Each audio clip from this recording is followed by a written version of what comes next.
Well, welcome and thank you for joining WeConnect International and Kellogg's today for this Procurement Insight session that's going to be presented by members of the Kellogg's procurement team, including Robert O'Connor, their CPO for Europe, Dave Fitzgerald, their Head of Responsible Sourcing for Europe. We've also got Nikki, who is Director of Indirect Procurement, and we've got Eleni, who is a Knowledge Centre Champion and an SRM EMEA Europe lead, and I've been told for all of our WBs listening back that without her nothing else is going to get done. So you're going to be able to meet really great people in the Kellogg's team today. My name is Maggie Berry. I'm the Executive Director for WeConnect International here in Europe, and I'm delighted that you've joined us for this session, that you're either joining live or that you're listening again to the recording. Obviously, the travel restrictions imposed on us by COVID-19 have meant that we can't bring our community together in person, but that doesn't mean that we can't use technology to keep the momentum and maintain the ability to create connections and provide great insight for our women-owned businesses. The Kellogg's team today are going to share an overview of the structure of their business, high-level overview of how procurement works within Kellogg's, their expectations of suppliers, really, I guess what you should be ready for when you're looking to win business with them, as well as an insight into what the Kellogg's company do and don't buy. We will have time for questions. So please make the most of this opportunity to ask the Kellogg's company team more about doing business with them. To keep background noise to minimum, please keep yourselves on mute. Please use the chat box to ask questions. And then when we come to the Q&A at the end, we can come off mute for that. So I hope this is helpful. Please don't hesitate to share any feedback with us or ask the WeConnect team any questions afterwards. But for now, Robert, it's over to you and to the Kellogg's team. So thank you very much. The floor is yours. Many thanks, Maggie. Much appreciate the opportunity. We're quite excited, etc. We're quite invested in this area, and again, I've been involved now for just coming up to the year. I enjoyed meeting with you all in London last year. We don't get that opportunity today, so we'll make the most of it. The topic that we're going to look at today is just giving you a very broad overview of the Kellogg company, who we are and what we do, and more importantly, what we don't do. A little look at our overall procurement process. And I think we've 30 minutes, Maggie, so I'm going to try and, between myself and the team, we're going to try and keep that under 20 minutes to allow, hopefully, for some rich Q&A as such. I won't take too long on this. Again, Kellogg.com, etc. All of this information is in there. This is all in the public domain. But our 2019 sales are in and around $13.6 billion. As you're probably aware, we're quoted on Wall Street, and we are a company that is 114 years old. Approximately 1,000 foods sold in 180 different countries. We're very proud to say we're the world's largest cereal company, and some may not be aware that we are the world's second largest savory snack company, in that we do own the Pringles brand along with Cheez-It brands also. Plant-based, we're a leading plant-based company, and that's key. And in North America only, we are a leading frozen food company. Global operations across the map there. I know that this presentation will be available to you after. So looking at the next slide, which really I just wanted to give you an idea of something else that is very near and dear to our hearts. It is what we call our heart and soul agenda. Something that we set up really probably about 10 years ago in its current format, and we revised it, and we consistently revised it. But since 2015, so over the last 5 years, we've been super proud that we've had the opportunity to create what we call a better day for almost 600 million people worldwide. How do we do that? We have donated approximately 2.5 billion servings of food to people who are facing hunger in various parts of the world. We have directly reached out to 3.2 million children through our Breakfast for Better Days feeding programs. We're very proud to say that we support almost 450,000 farmers, diverse farmers in diverse parts of the globe, helping them to understand modern technology, helping them with climate smart programs, and certainly helping to support biodiversity. What does that mean? We help them through academia to perhaps reduce water use, to perhaps reduce CO2 emission, reduce fertilizer use, herbicide, and things like pesticides. All of this helps us to reduce our greenhouse gas emissions by almost the equivalent of 2.5 billion truck miles off the road over that period in time. So again, very proud to share these programs with you. Onto the more commercial side, again, all of this information is in the public domain.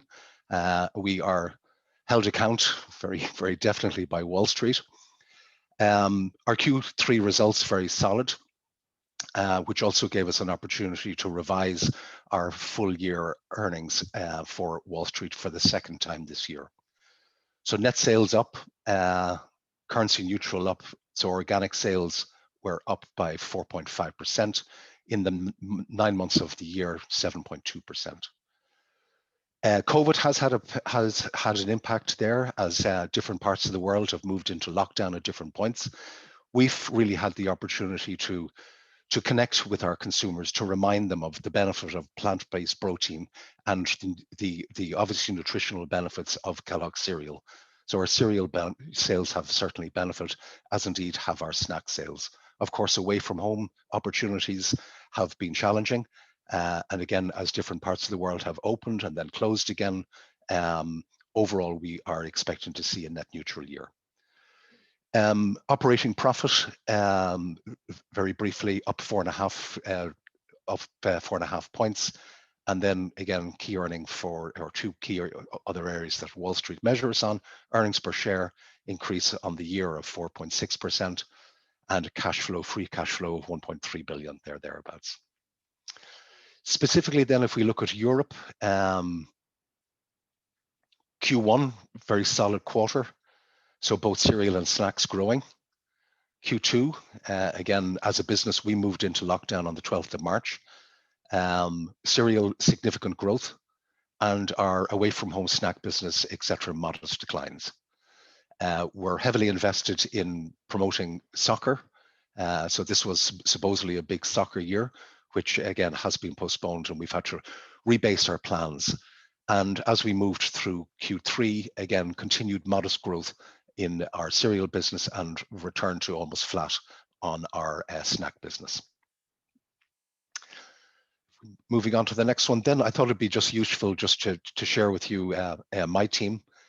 I have responsibility for all of our procurement activities across Russia and Europe, and I have 6 key individuals who help guide me or guide the team in terms of these where we need to bring the business to. And the phrase I always use with my guys is part of our job is to understand what are the things that we need to do today to make sure that we deliver the business demands of the future. So 6 roles. The indirect side, delighted to welcome Nikki, who heads up that team. Direct, and I'll come on to a definition or what the definitions are between those.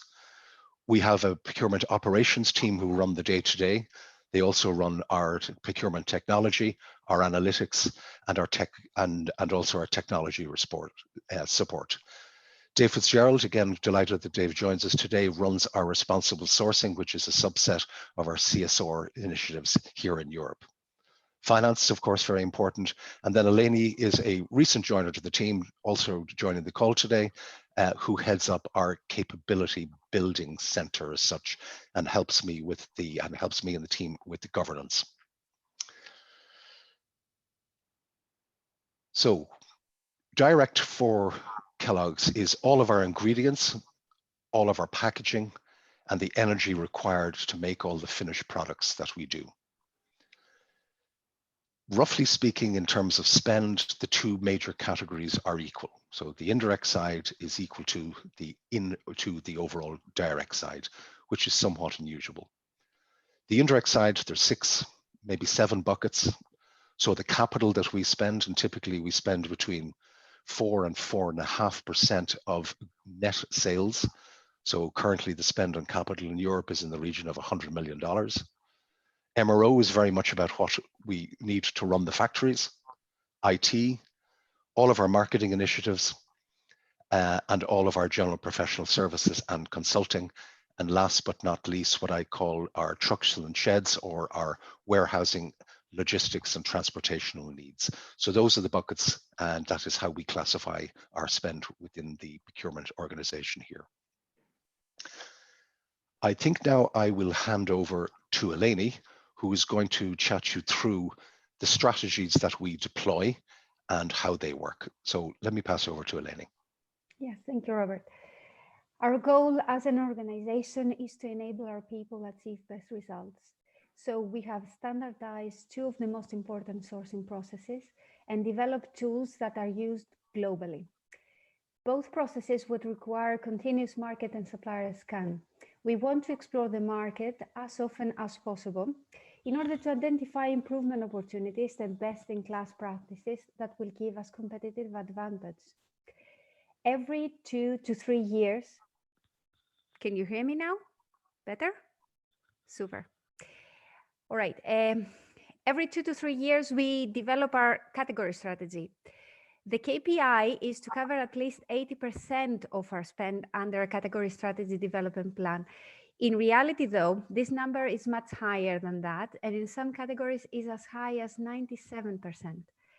In addition to the category strategy and based on the business needs, we would develop a sourcing plan. And we have a standard process we follow as well.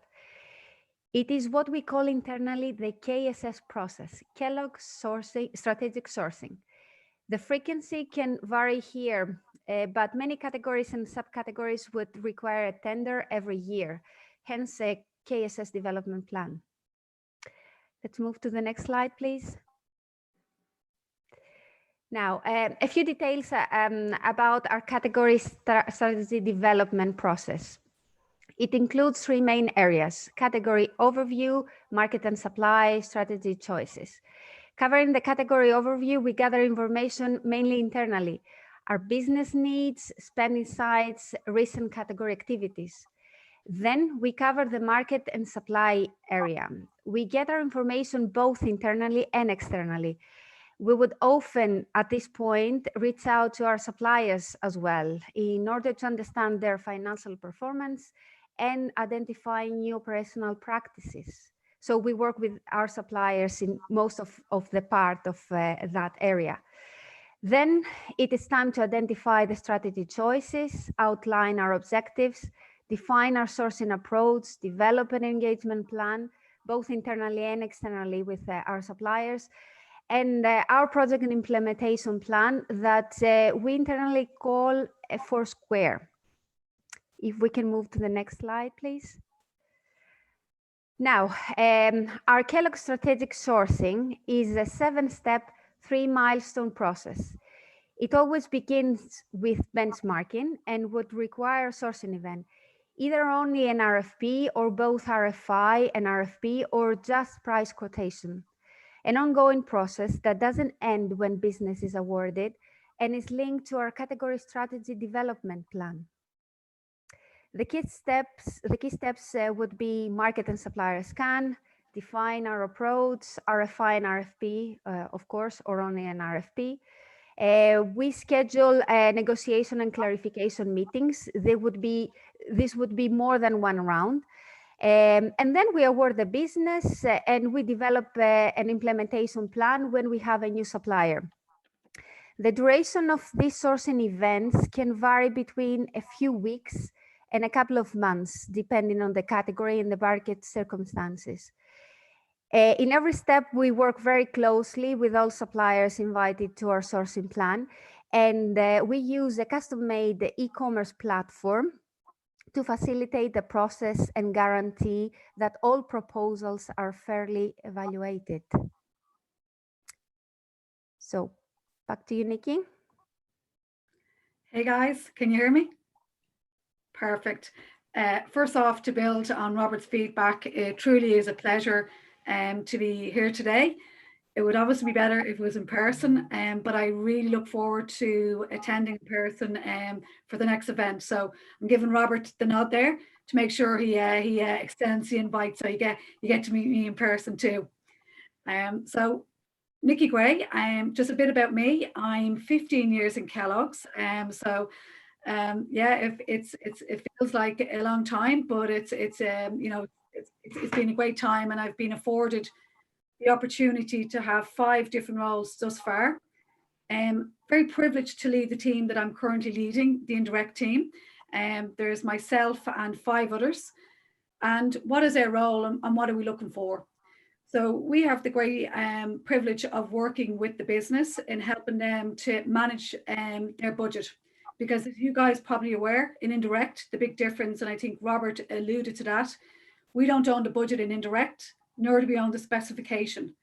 So our role is to partner back with the business to understand their needs and to help challenge and push them into understanding. I think what Robert mentioned is not only what we need today to deliver the business, but more importantly, what we need for tomorrow to deliver the business. So it's fair to say we have a very diverse group of stakeholders across the business and across the categories. So lots of fun in the team.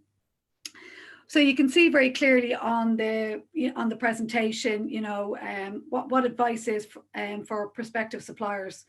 I hope to bring that to life a little bit in the next couple of minutes. So when we look to new prospective suppliers, so a couple of things, and I think Robert will mention this as well, a couple of things that aren't up for negotiation for us. So for one, safety for both our people and our processes, not up for negotiation. We look to ensure that at all times our people and suppliers we work with for our products or services are providing the utmost in terms of safety.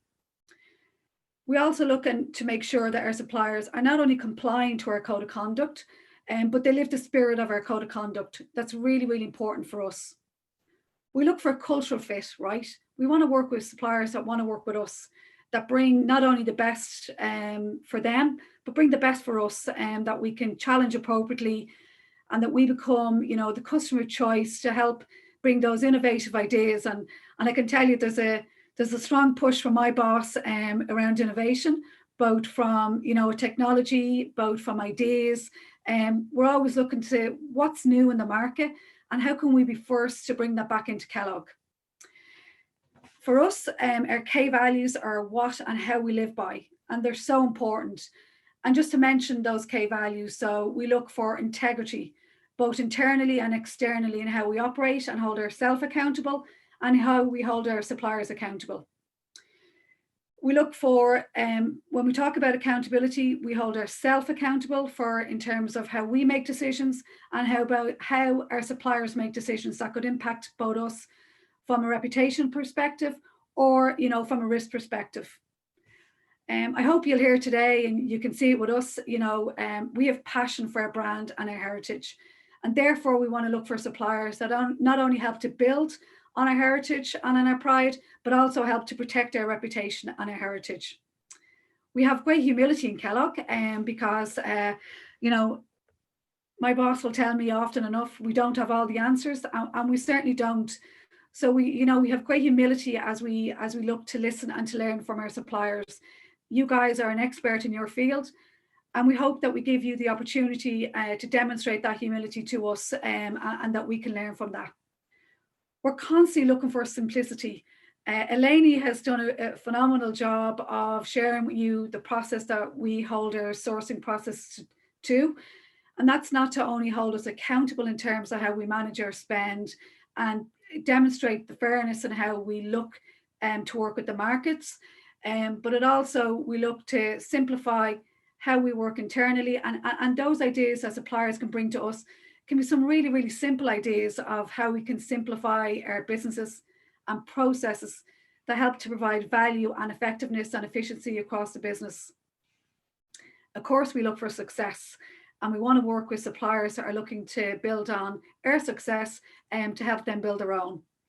With that, of course, cost, is also a factor. And I think Robert's going to speak a bit more about that, but we look at total costs. It's not about, and that's, I talk about this at this point, because what I've spoken about, previously is just as important when we look at total cost. So I hope that's helpful in terms of, advice that I would like to give to prospective suppliers. So I'll hand you back to Maggie, if that's okay. Brilliant. Thank you, everybody. Thanks, Nikki. Thanks, Eleni. Thanks, Robert. And I'm just going to point out that there is the link on this slide here about the KelloggSupplier.com portal where suppliers can register as well. So please do Please do have lots of great advice. I've got a couple of questions, but please, if you've got questions that you'd like to ask the Kellogg's team, please do use the chat functionality. Eleni, the first one was actually for you, and it was just it's maybe more general procurement insight, but you mentioned that sometimes you do an RFI and an RFP. Sometimes you just do an RFP. What is the difference in the information that you would be collecting from a supplier in an RFI as compared to the actual, as opposed to the RFP? Well, an RFI would include questions just to identify the suppliers we would invite potentially to an RFP. So an RFI wouldn't normally include prices, for example, but we would ask questions about suppliers' capability of delivering the service we would require. So yes, this would be the main difference. In order to, we run an RFI in order to further scan our market and our supplier base. Right, and I think my second question almost leads into that comment, which is, if we have women-owned businesses on the session today, or who are listening back to the recording, and if they were interested in essentially knocking on the door of Kellogg's, at what firm that you don't know yet, at what point in your cycle would you be trying to engage them? At the kind of the market research stage? I'm just wondering the best timings in a process for the WB, the women-owned businesses, to be considered. Yes, this kind of information is better to be shared at the very early stage of the process. So when we have this initial contact with the supplier, this is something that we would like to know from the beginning. Right. Okay. And then, sorry, I think Nikki, I think you referenced it, a code of conduct that you're looking for your suppliers to adhere to. Is that code of conduct publicly available for suppliers to look at ahead of time, so they can kind of get to know what your kind of modus operandi would be with your suppliers? Yes, it is available. Yeah, sorry, Okay. having difficulty technical here. Sorry about that. Had to be one. No, not at all. I think it's always useful sometimes for our businesses to be ready and prepared, and if they're thinking, actually, we'd like to do business with the Kellogg's, that they are able to access information ahead of time, so they can, rather than it all need to be done in a very short amount of time for a specific RFP. Good advice, yeah. Excuse me, in that point, the link we have shared, the Kellogg supplier link, would include the terms and conditions. Perfect. Yes. All right, perfect. So that website, that link's got a lot of information on it. Brilliant. It has a lot of information, yes. Fantastic. And then my final question, and then we'll come to some that are coming through on the chat, is I know from all the different categories that you listed, I suspect that we will have more women-owned businesses on the indirect side, probably in the categories like IT and marketing and the general professional services. Where are the locations that you'd be looking for suppliers of that nature? Is that, and obviously, Robert, you shared a whole, like a map of everything and all the different locations, but maybe even if we just looked in a Europe perspective, are there certain locations where, say, like marketing and professional services would be procured and used more so than others, or is it pretty broad? No, certainly, Maggie. Over the years, we have consolidated our businesses and the number of locations we operate out of. Dublin, Ireland is the European headquarters. We also have a substantial base in Manchester, but all of marketing activities, pretty much all of consulting activities, are controlled out of the Dublin office. Fantastic, fantastic. And then I've got a question from Cheryl just saying, oh yeah, great. So there's kind of two, it's like a two-pronged question from Cheryl, just asking, on average, how long does a contract last for an incumbent supplier on average? It really depends, Maggie, on what the area is. Typically, we have a mixture of both tactical contracts and long-term strategic partnerships. Some of the long-term strategic partnerships, we will write contracts for 7, maybe 10 years. In other areas as such, it will be a PO to PO, but highly unlikely. As also Eleni mentioned, we have a very high level of spend under management. And typically we do operate at contract level. It is a mixture. We also routinely put those out to bid. Quite a substantial piece of our indirect spend, I think 53% is put out for bid on an annual basis. Wow, okay. Typically the longer term contracts, etc., will sit in the direct area where we have long-term strategic relationships in, for example, for the supply of raw materials or packaging. Fantastic. And then I've got a kind of a second part of Cheryl's question, and if anybody has other questions that they'd like to ask, please do put them in the chat box. Cheryl's asking about whether, and this is really really a conversation, and often in the supplier diversity world, around the acknowledgement that we know not all of our women-owned businesses can necessarily work directly with our members, and actually working through tier one or prime suppliers. And Cheryl's just wondering whether there's opportunity for our women-owned businesses to potentially maybe be introduced to maybe tier one or prime suppliers that Kellogg's partners in Europe. No, we welcome any size of business. There you go. So that is certainly not it's certainly not a restricting factor. Fantastic. The entry card, Maggie, is we need to ensure that we have a happy blend of quality of service, quality of product at what is a competitive price. I don't care if that comes from FTSE 100 or if it comes from a recently set up organization with 4 employees. The key differentiating factor for me is what intrinsic value can we create together? Very much, we do have suppliers. I'm more interested in partners where we can create strategic advantage and create win-win that we both succeed into the long-term future. Love it. Brilliant. Thank you, Rob. That's fantastic. That's great insight. And I think that the creation of the value together is incredibly important. Cheryl's just saying thank you, that's amazing, which is fantastic. Have we got any more questions from the group? Anybody want to ask anything? Joanne's just saying they're very helpful. Okay, so this is that's a good, yeah. Elena, you mentioned that you've got a lot of your stuff is a lot of the project work is going through a managed process, but Joanne's just asking whether all purchases go through a formal RFP process or whether purchases under a certain amount might be awarded by a department themselves. Say, I know CTI, for example, are in the, I'm going to say, overarching kind of the learning and development space. And is there any option for maybe for smaller projects to go directly to the business? So so the dollar value threshold is 0.